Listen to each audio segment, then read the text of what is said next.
A inovação é a palavra de ordem desta viagem.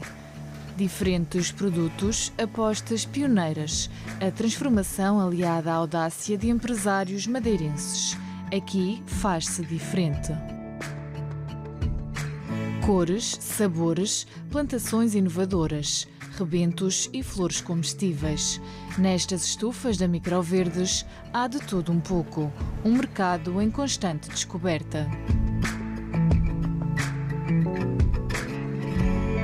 Começamos com este projeto porque havia uma lacuna de mercado em que todo o produto que nós produzimos neste momento vinha de fora. E então começamos com umas experiências e depois ao ponto de criarmos uma estufa artificial que funcionava só através de luzes artificiais, em que depois as coisas começaram a se expandir e tivemos que sair para a rua, digamos, do espaço que era fechado. A lacuna que existia era muito dentro dos legumes babeias, dos rebentos e as flores comestíveis. Depois de uma primeira aposta numa estufa artificial, os trabalhos ganham vida nestas estufas com novos projetos.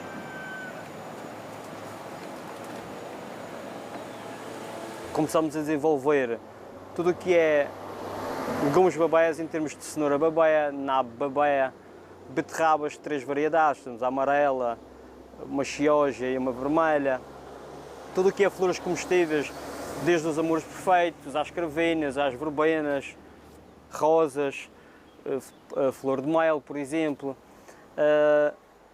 Enverdamos também com alguma procura para o manjericão, as rúculas e o mix de alface. Com várias produções a crescer ao mesmo tempo, aqui é necessário estudar tudo ao pormenor e, de forma rigorosa, manter os cuidados necessários para o crescimento saudável dos microverdes. Temos um registro de germinação, de transplantação e já temos a percepção de quanto tempo leva para a colheita. Portanto, isso, graças a esse registro, para nós é muito mais fácil. Mas tem produtos aqui que levam 3 meses, 2 meses e meio, 7 dias, 15 dias, 20 dias. Isso vai depender também da própria planta, do seu desenvolvimento. Manter a estabilização da temperatura na estufa. Depois de tudo o que é tratamentos, nós não somos certificados biológicos, nós não temos essa, mas todo o nosso processo baseia-se no sentido biológico. Não quer dizer que nós não façamos um tratamento ou outro, porque existe necessidade e quando isso tem que ser feito, temos que isolar toda a área e manter a outra aberta para manter o cliente sempre servido. Apesar de terem características muito específicas, estes produtos têm um mercado com boa aceitação na região. Tudo o que é restaurante e hotel, algumas pessoas lá em casa já começam a pedir, porque depois a informação nas redes sociais vai passando e há alguma curiosidade, mas essencialmente o nosso mercado é regional e é hotel, hotelaria e restauração, que neste momento nós não estamos parados, mas para estar isto aqui tivemos que manter sempre ativos, muita coisa já se perdeu e voltamos a plantar. Mas é sempre preciso manter a empresa em constante evolução e para isso é necessário investir em novos produtos, como é o caso dos espargos. O espargo também é uma coisa que neste momento não existe na região. Conheço um espaço, mas que não produz para vender. É um produto que leva 3 anos a ser comercializado e depois tem uma produção de 10, 11 anos. Nós já temos o produto há 2 anos, o que significa que para o ano já podemos fazer a primeira colheita.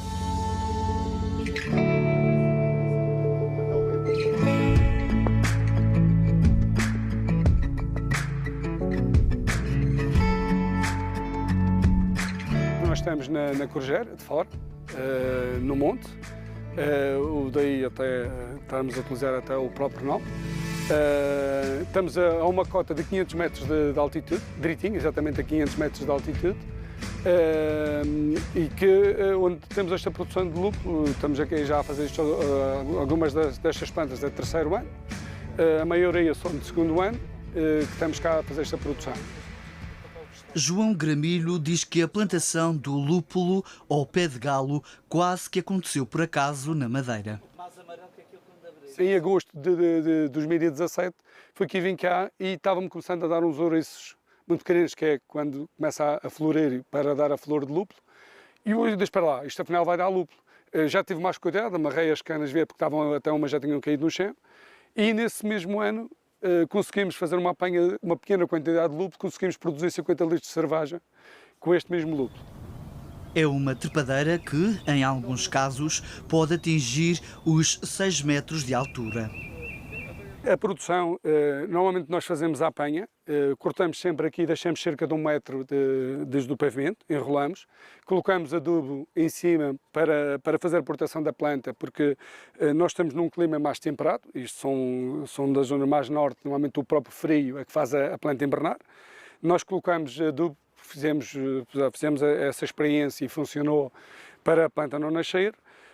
Normalmente, como ela começa a florir na primavera, mas na parte mais a norte, aqui chegando a janeiro, fevereiro pode aquecer, pode começar a florir. Nós o que fazemos queimamos para que ela não refilhe, e que só na altura de março, abril, deixamos então ela fazer o crescimento normal. E aí começamos, nessa altura, amarramos o barbante de lá de cima até cá abaixo, que é para ela trepar. E depois é o sistema de rega automático que nós fazemos, rega 2 vezes por dia, que precisa do terreno muito treinado e tudo isso. Fica conservado para usar durante um ano. O ano passado eu tirei 20 kg de flor, antes de retirar os tais 75% da água que tem. Este ano, pelo que eu estou a ver, penso que vou tirar entre os 40 e 50 kg de flor, o que é bastante, porque é extremamente leve e é volumoso. Depois de ter ouvido falar da utilização do lúpulo no fabrico de cerveja artesanal, decidiu aplicar o método na cervejaria que é proprietário. Em novembro de 2019 fez o primeiro teste, mas achou que faltava algo. Resolvemos introduzir o trigo na própria cerveja, onde iria dar uma maior retenção de espuma e também iria dar uma leveza. E a ideia também seria ver se dava tais notas de pão que advém do trigo e que foi conseguido. Por isso é que acabamos por produzir esta lager e com sucesso, que está a funcionar muito bem, é uma receita já fixa. Temos estado a produzir, especialmente este ano, continuamos sempre a fazer essa produção. Inclusive aproveitamos a quarentena e continuamos a fazer a produção da cerveja e que neste momento está com muito boa aceitação. E foi assim que nasceu a cerveja lager Monte Sérias. Nesta cerveja nós usamos 6 tipos de grão, incluindo o trigo de cada região.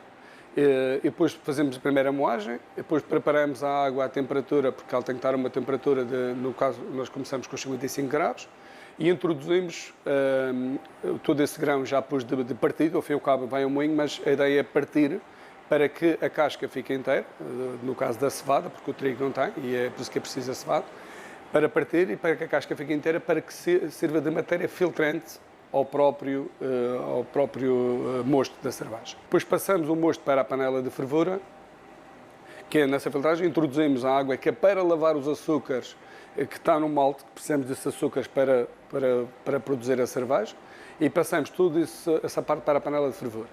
Na panela de fervura, no caso desta cerveja, fica lá 1h30 a ferver, e depois, após essa hora e meia, nós introduzimos, quando fazemos o arpão, no caso do lúpulo daqui do monte, introduzimos outro lúpulo por causa de dar amargor. Quando temos amargor, introduzimos no início da fervura, que normalmente é 1 hora de tempo para extrair o amargor. Fica 30 dias a fermentar e depois fica cerca de 60 dias a maturar. É uma cerveja que, desde o início do processo, desde o primeiro dia de produção, até chegar à mesa, demora 90 dias. O processo químico, através da fermentação, é depois responsável por produzir uma cerveja com 5,7 volume de álcool. O objetivo é ter uma produção anual de cerveja, isto é, tentar produzir pelo menos 1000 litros por mês com este lúpulo de cada região.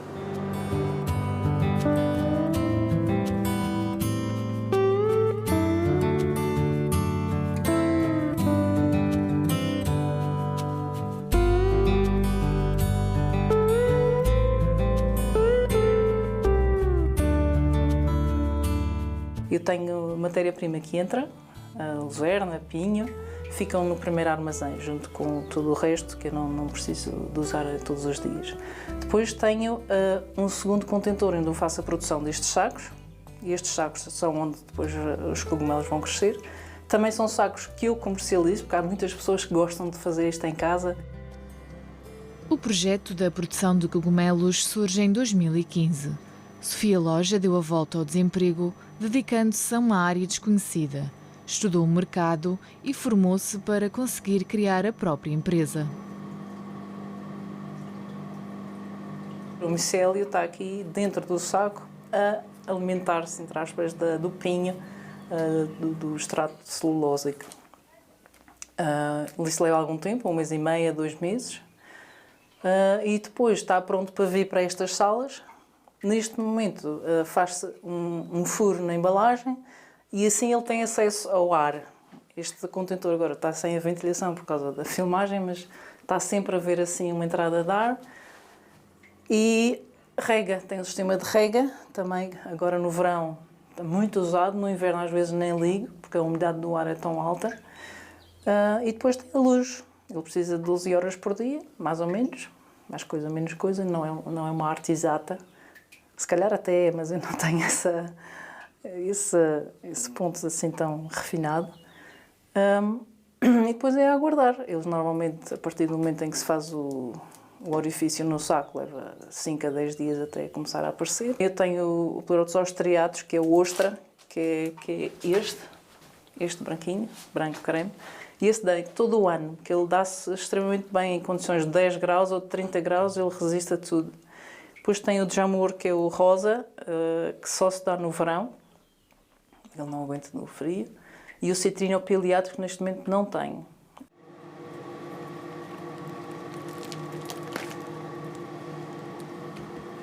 Com a temperatura adequada e todas as condições reunidas dentro do contentor, é a altura de colheita.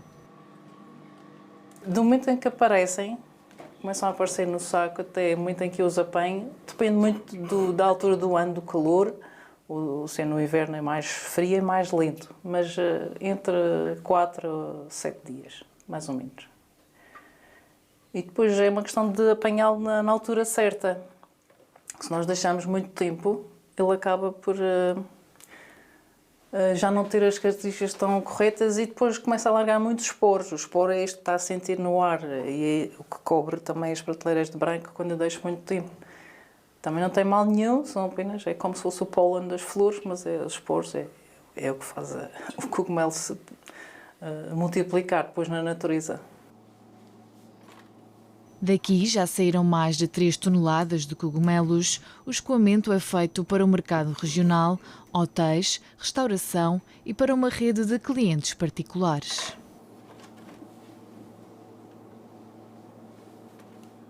É rentável, mas também tem muitas quebras. Sim. Não, eu tenho o suficiente para chegar ao fim do mês.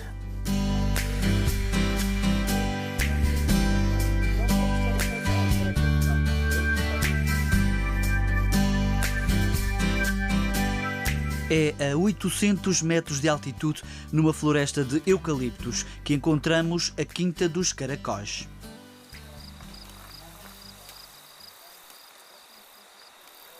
Tive a oportunidade de viajar para a França, experimentar o produto e descobrir que pode ser uma coisa bastante interessante.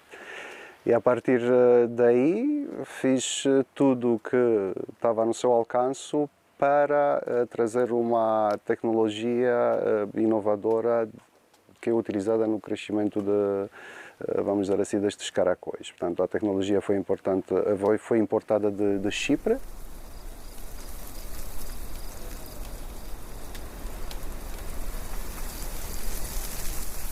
Iniciamos, vamos dizer assim, este processo de produção com a importação de 2,5 toneladas de caracóis que chegaram da Polónia. Estes caracóis foram colocados basicamente nestas linhas que vocês podem ver aqui. E eles, com o tempo, começaram a se adaptar e começaram o processo de reprodução. E depois deste processo de reprodução, como dá para ver, conseguiram sair as ovas e destas ovas conseguiram nascer estes pequenos caracóis que pronto, estão a se desenvolver. O objetivo sendo, ou a finalidade sendo de chegar a um caracol com, vamos dizer, com tamanho entre 8 a 12 gramas. São criados em estufas fechadas e livres de qualquer pesticida que possa interferir com a produção. Conseguimos construir 4.000 metros quadrados, faltando mais 6.000 metros quadrados para serem concluídos nos próximos tempos. A Artisan Snails nasceu com apoios do Governo Regional, da Autarquia da Calheta, através de uma candidatura a fundos comunitários.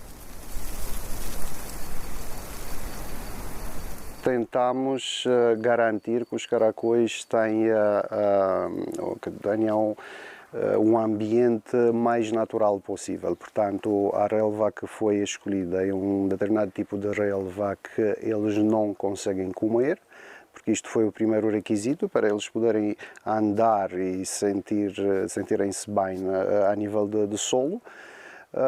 Organizamos um determinado tipo de rega para garantir ao longo do ano, porque o ambiente aqui pode ser às vezes muito quente, que eles têm a frescura e a umidade próprios para o desenvolvimento dos mesmos, porque eles requerem uma umidade acima de 70%. O caracol é um molúsculo com características específicas. O nome é usado para espécies terrestres, enquanto que as aquáticas são conhecidas por caramujos. A diversidade de espécies distingue-se pela concha, que não é mais do que o esqueleto externo do caracol. A parte da reprodução, às vezes um é masculino e outro é fêmea, e às vezes pode ser o contrário. Cada um deles podem produzir até 100 ovas. E o procedimento é muito engraçado porque depois do processo de reprodução eles vão descer à terra e vão tentar cavar um buraquinho que vai de 20 até 30 centímetros por baixo da terra, onde é que vão criar ali milímetros, desculpa, não centímetros, milímetros, onde é que eles vão criar ali um pequeno buraquinho e vão depondo os ovos. Depois disso, com a temperatura, com as condições climatéricas, nós conseguimos garantir uns 16 graus positivos. Estes ovos vão começar a se desenvolver e os pequenos caracóis já vão começar a surgir à superfície. A produção dos caracóis está ainda numa fase inicial. A Artisan Snails prevê a curto prazo lançar produtos derivados dos molúsculos. A principal parte é a carne, que vai ser para o consumo, mas depois disso a própria concha ou a casinha do caracol também pode ser utilizada e depois de um pequeno tratamento é utilizada na restauração como um design do próprio prato, ou, como nós sabemos, esta concha tem um teor muito alto de cálcio, pode ser transformada num produto que outros animais podem consumir para ter um bônus de cálcio na alimentação. E depois disso tem a parte que provavelmente a maior parte das pessoas já sabem, que é a baba de caracol, que existe diferentes processos de extração desta baba, e esta baba tem como finalidade, vamos dizer assim, a parte da cosmética, e que nós encontramos em vários tipos de cremes e outros produtos de cosmética que estão hoje em dia no comércio.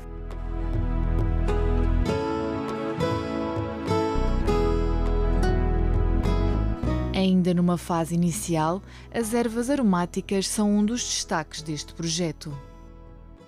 Nós temos uma variedade grande de hortelã. Normalmente as pessoas conhecem mais só hortelã pimenta e hortelã menta. Nós temos hortelã pimenta, menta, azeite, morango, hortelã e uma variedade grande. Temos a erva príncipe, que aqui na Madeira se conhece muito por caninha. Temos pessegueiro inglês, temos a erva cidreira, portanto é fancho, é uma variedade muito grande de ervas aromáticas que se usam muito em infusão. A ideia do jovem empresário é criar um roteiro turístico pelos terrenos e lançar os produtos no mercado.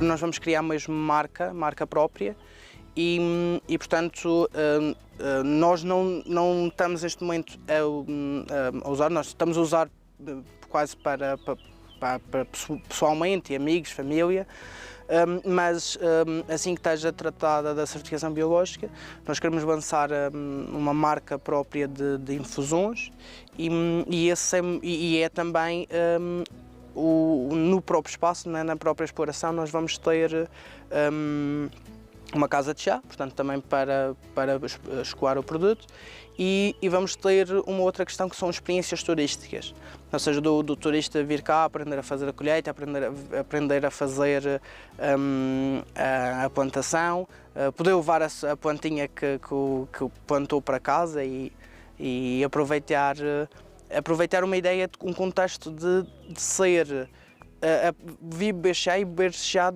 muito da forma madeirense do chá.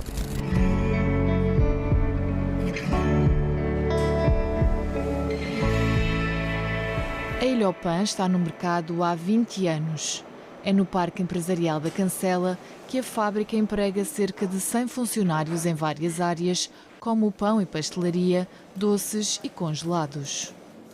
A procura pelos produtos regionais no mercado nacional fez com que a empresa apostasse em sabores típicos, como o bolo do caco e o milho. Trabalhamos com o bolo do caco simples, sem nada, e uma das nossas inovações são o bolo do caco com manteiga de alho, em que ele já está cozido, já tem a manteiga de alho, portanto, e congelado. O cliente chega à casa, só tem que colocar dentro do forno 15 minutos e ao fim desses 15 minutos está pronto a consumir. A grande iniciativa nossa de fazer isto foi no sentido para que os continentais pudessem consumir o bolo do caco fora da Ilha da Madeira, sendo uma coisa tão apelativa cá. Tem sido um grande sucesso, tanto aqui como lá, porque também permite-nos nas nossas casas termos o bolo do caco ao jantar ou num convívio com amigos. Em termos de doces, a nossa inovação foi no sentido de fazer os doces com os frutos típicos da Madeira, mais para uma vertente do turismo, mas também uma forma de escoar alguns frutos daqui.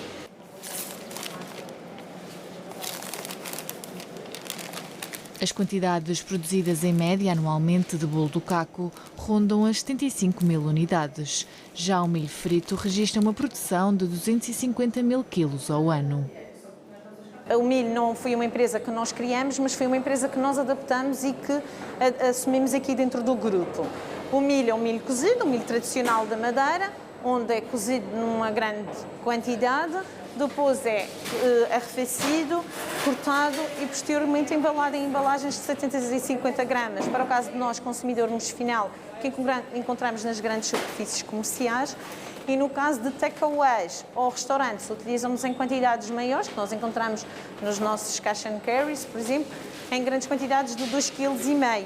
A vantagem do milho é o cliente não ter que fazer em casa, mas sim ou fritar ou assar.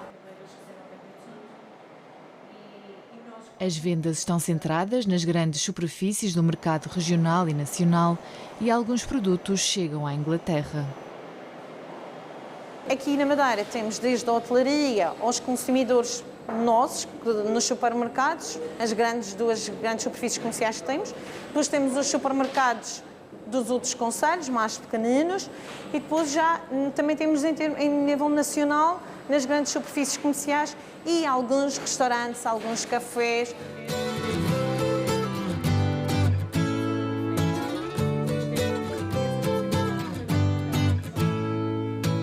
A farinha de banana é dos últimos projetos da Insular.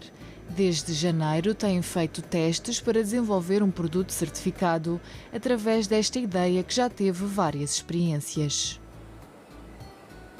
Já houve outras entidades aqui na Madeira que fizeram estes testes com farinha de banana verde, nomeadamente escolas da Calheta e outras entidades aqui na Madeira. É um processo relativamente simples de fazer. A mais-valia de estarmos nós também incluídos neste projeto é que nós conseguimos fazer uma ampla gama de testes e conseguimos também depois perceber junto aos nossos clientes qual é a fórmula, por exemplo, a nível da panificação, falando especificamente da panificação, qual seria a fórmula mais interessante. Através dos cachos de banana verde, toda a matéria-prima é utilizada neste processo. É lavada, é cortada, portanto aqui conseguimos ver uma rodelinha de banana. O formato é indiferente, por exemplo, a Secretaria nos testes que fez outro tipo de formato. Para nós, este é o formato que se adapta melhor ao nosso equipamento de secagem e que achamos que tínhamos menos perdas, é mais rápido e depois de desidratada ela fica assim, fica mais ou menos com uns 10% de umidade. Esta já está aqui há algum tempo, já não está tão crocante, ela fica muito crocante e depois fica muito fácil de moer. Vem para a nossa moagem e é moída num moinho, não é? Até ficar com esta textura, como podem ver, é uma farinha. Pronto, isto é 100% farinha de banana verde. Esta farinha de banana verde não tem glúten, então é muito difícil, é impossível fazer este pão apenas com esta farinha de banana verde. Os testes que nós fizemos foi adicionar, como temos uma moagem de trigo, foi adicionar também farinha de trigo. O próximo passo é testar aromas, texturas e sabor num laboratório de provadores. Só assim o projeto poderá avançar para a fase final de comercialização do produto.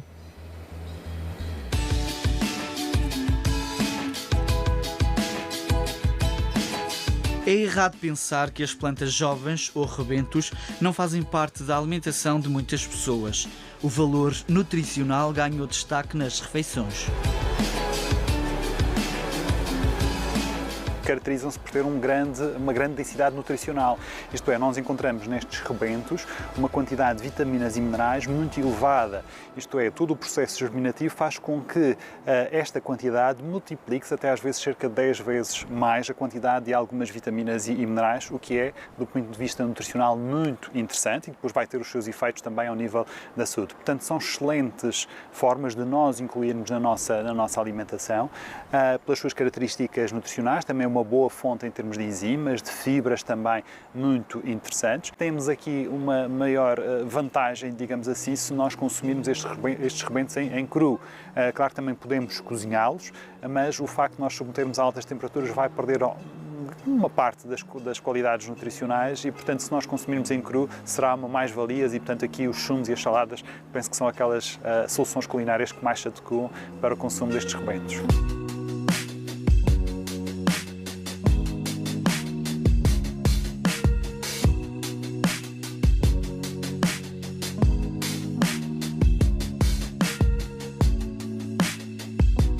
A nossa sugestão é nacos de atum, marinado com molho de soja e mostarda e legumes assados.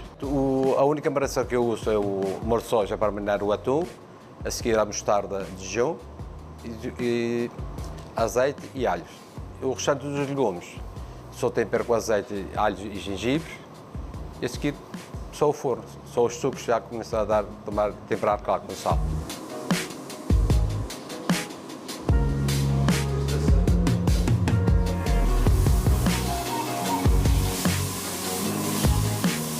A preparação é bastante simples, não é muito, em casa consegue-se fazer perfeitamente bem os legumes. Fazemos a marinação, selamos e vem o forno, juntamente com os legumes, os sucos. Fica tudo tudo no sol e resultado final.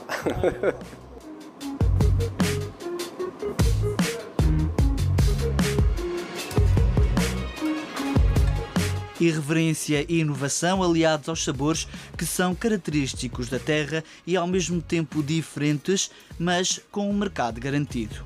A frescura, a qualidade e a transformação certificada numa ronda pela variedade de produtos. Contamos consigo na próxima semana, sempre com a garantia de que a Madeira tem sabor.